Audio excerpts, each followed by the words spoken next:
வணக்கம். இன்றைக்கி நம்ம அடுத்த 10 அதிகாரத்தை மனப்பாடம் பண்ண போகிறோம். ஸோ இதுவுமே ஒரு மனிதனை மகானாக்கக்கூடிய தன்மை. அதாவது ஃபஸ்ட்டு ஸ்டார்டிங்கில் பேசிக்காக எல்லா மனிதர்களும் செய்யக்கூடிய தன்மை. அடுத்து போக போக அடுத்த லெவலில் நம்மளுடைய எதை சொல்கிறோம் பேஸ் லெவல் அப்படின்னு சொல்லி இப்போ இமீடியட் லெவலில் இந்த பண்புகள்லாம் இருக்கணும் அப்படின்னு சொல்கிறார். அதில் தீவினை அச்சம், அதாவது ஒரு கெட்டது செய்கிறதுக்கு நம்ம மனசு கூச்சப்படணும், அந்த விஷயத்தை செய்யக்கூடாது அப்படின்னு ஒரு பயப்படணும், நம்ம மனசாட்சி உள்ளவர்களாக இருக்கணும். ஸோ அப்போ தீவினை செய்கிறதுக்கு அச்சப்படணும். அதே மாதிரி ஒப்புரவு அறிதல். ஒப்புரவு அப்படிங்கிறது மற்றவங்களுக்கு கூட அது ஒரு பழமொழி கூட உண்டு இல்லையா, ரோமன் நாட்டில் இருக்கும்போது ரோமனாக இரு அப்படிங்கிற ஒரு பழமொழி உண்டு. ஸோ அது மாதிரி எந்த இடத்துல இருக்கோமோ அந்த இடத்துக்கு தகுந்த மாதிரி அங்கே இருக்கவங்க கூட எல்லாரும் கூடயும் ஒத்து போகக்கூடிய மனநிலை தான் ஒப்புரவு அறிதல். ஸோ இப்போ தீவினை அச்சமும் ஒப்புரவு அறிதல். அடுத்து ஈகைங்கிறது மற்றவங்களுக்கு கொடுக்கக்கூடியது. அது கொடுத்ததுனால நம்மளுக்கு என்ன கிடைக்கும்? புகழும் அருளும் கிடைக்கும். ஸோ அன்புக்கும் அருளுக்கும் நம்மளுக்கு வித்தியாசம் தெரியும். அன்புங்கிறது நம்மளுக்கு தெரிஞ்சவங்க நம்ம மீது காட்டக்கூடியது. அருள் அப்படிங்கிறது யாருனே தெரியாத ஒருத்தர் நம்ம மேலே காட்டக்கூடியது. அதாவது நமக்கு கொடுக்கக்கூடிய அந்த செயல்பாடுனால, இப்போ நம்ம ஒருத்தருக்கு தானம் பண்ணுறோம் அப்படின்னா அவங்க நம்ம மீது ஒரு சிறு ஆசீர்வாதமாக அன்போ செலுத்துறது தான் அருள். ஓகேங்களா? அப்போ தீவினை செய்கிறதுக்கு அச்சப்படணும். அடுத்து ஒப்புரவு அறியணும். அது மாதிரி மற்றவங்களுக்கு கொடுக்கணும். கொடுத்ததுனால நம்மளுக்கு என்ன கிடைக்கும்? புகழும் அருளுடைமையும் கிடைக்கும். அடுத்து ஒரு மனிதன் புலால் மறுக்கணும், நான்வெஜ் சாப்பிட்றதுக்கு மறுக்கணும், தவம் பண்ணணும். ஓகேங்களா? அதுக்கு ஒரு மனக்கட்டுப்பாடு வேணும். ஸோ தவம் பண்ணணும் அப்படின்னா கண்டிப்பாக அவங்களுக்கு ஒரு ஒழுக்கம்னு இருக்கணும். ஸோ அந்த ஒழுக்கம் அப்படிங்கிறது கூடா ஒழுக்கம். சில விஷயங்களை செய்யக்கூடாது அப்படிங்கிறது தான் அந்த கூடா ஒழுக்கம். கல்லாமை, இந்த கல்லாமை அப்படிங்கிறது திருடாமை, திருட்ட சொல்லக்கூடிய கல்லாமை, இது வாய்மை. ஸோ இதெல்லாமே தவம் பண்ணுறதுனால நம்ம ஒழுக்கம் உடையவர்களாக இருப்போம். சில செய்யக்கூடாதவற்றை செய்ய மாட்டோம். ஸோ அது மூலமாக நம்மளுக்கு என்ன இருக்கும்? கல்லாமை, திருடாமை அப்படிங்கிறது இருக்கும். வாய்மை, உண்மையை பேசுவோம்.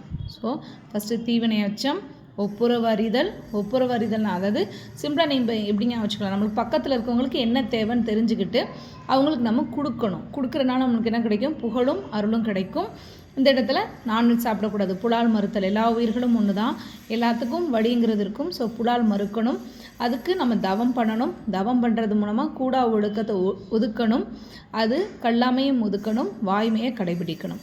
ஸோ இந்த 10 அதிகாரங்கள். ஸோ ஏற்கனவே 10 நம்ம படிச்சிருக்கோம், 20 படிச்சிருக்கோம். கடவுள் வாழ்த்து, வான் சிறப்பு, நீத்தார் பெருமை, அரண் வலியுறுத்துதல், இல்வாழ்க்கை, வாழ்க்கை துணை நலம், மக்கட்பேறு, அன்புடைமை, விருந்தோம்பல், இனியவை கூறல், செய்நன்றி அறிதல், நடுவு நிலைமை, அடக்கமுடைமை, ஒழுக்கமுடைமை, பிறனில் விளையாமை, பொறையுடைமை, அழுக்காராமை, வெக்காமை, புறங்கூறாமை, பயனில சொல்லாமை. ஸோ இதோட இந்த 10 சேர்த்து படிச்சுக்கோங்க. ஓகே. சுவை, ஒளி, ஊறு, ஓசை, நாற்றம் என்ற 5 வகை தெரிவான் கட்டே உலகு. ஸோ இது நம்ம நீத்தார் பெருமையில் அடுத்த குறள்கள். ஸோ இது 27வது குறள். சுவை, ஒளி, ஊறு, ஓசை, நாற்றம் என்று 5 வகை தெரிவான் கட்டே உலகு. ஸோ சுவைனா நாவை குறிக்கும், ஒளி அப்படிங்கிறது கண் பார்வை குறிக்கும், ஊறு ஓசை அப்படிங்கிறது நம்மளுக்கு சவுண்டு வாய், நாற்றம் என்று அப்படிங்க மனம். இந்த இடத்துல நாற்றம் அப்படிங்கிறது மனம், அதாவது நம்ம சொல்லக்கூடிய கண் பார்வை. ஊருங்கிறது உணர்ச்சினா தோல். ஓகேங்களா? அப்போ நம்ம சென்ஸு சொல்கிறோம் இல்லையா, அந்த எல்லாமே. ஸோ அந்த சென்ஸில் ஃபஸ்ட்டு டங்கு, ஒளி கண், அடுத்து ஊருங்கிறது உணர்வுக்கு அப்புறம் ஓசைங்கிறது காது, நாற்றம் அப்படிங்கிறது மனம். ஓகேங்களா? ஸோ இப்போ இந்த 5ஓட தன்மைகளையும் அதை அதாவது எனக்கு கண்ட்ரோல் பண்ணக்கூடிய தகுதி இருக்குது அப்படிங்கிறவங்கள தான் இந்த உலகம் அவங்க கையில் தான் இருக்குது அப்படின்னு சொல்கிறது தான் இந்த குறள். ஸோ அப்போ 5 சென்ஸையும் நம்ம சொல்லுவோம் இல்லையா, ஆமை போல் 5 அடங்கல் அப்படிங்கிற மாதிரி. ஸோ அதே மாதிரி தான். ஸோ 5 சென்ஸையும் அதோட தன்மைகளை தெரிஞ்சு அடக்கி ஆளக்கூடியவங்களை பற்றி தான் இந்த உலகம் சிறப்பிக்கும். அவங்கக்கிட்ட தான் இந்த உலகம் இருக்கும். ஓகேவா? ஸோ அவங்களுக்கு இந்த உலகம் கட்டுப்பட்டது அப்படிங்கிற மீனிங்கில் இதை சொல்லியிருக்காரு. அடுத்து நிறைமொழி மாந்தர் பெருமை, நிலத்து மறைமொழி காட்டிவிடும். நிறைமொழி அப்படின்னா பயனுள்ள மொழினா இந்த இடத்துல சொற்களை சொல்லும்.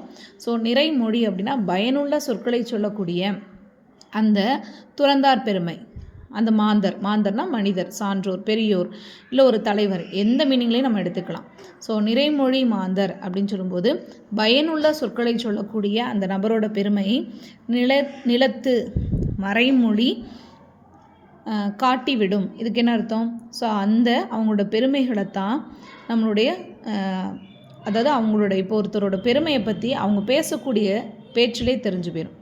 ஸோ மறைமொழி காட்டிவிடும்னா அவங்க பேசக்கூடிய அந்த செயல்களில் இருந்தே அந்த பெரியவரோட பண்பு என்ன அப்படிங்கிறது நம்மளுக்கு தெரிஞ்சிடும். நம்ம இப்போ சொல்கிறோம் இல்லையா, சில பேரோட பேச்சை வச்சு அவங்க எப்படிப்பட்ட கேரக்டர்ஸ் அப்படிங்கிறத நம்ம ஐடென்டிஃபை பண்ணிடும். ஸோ அதே மாதிரி தான்.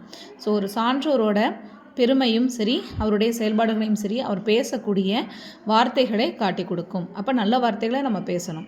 அப்புறம் குணம் என்னும் குன்றேறி நின்றார் வெகுளி கணமேயும் காத்தல் அரிது.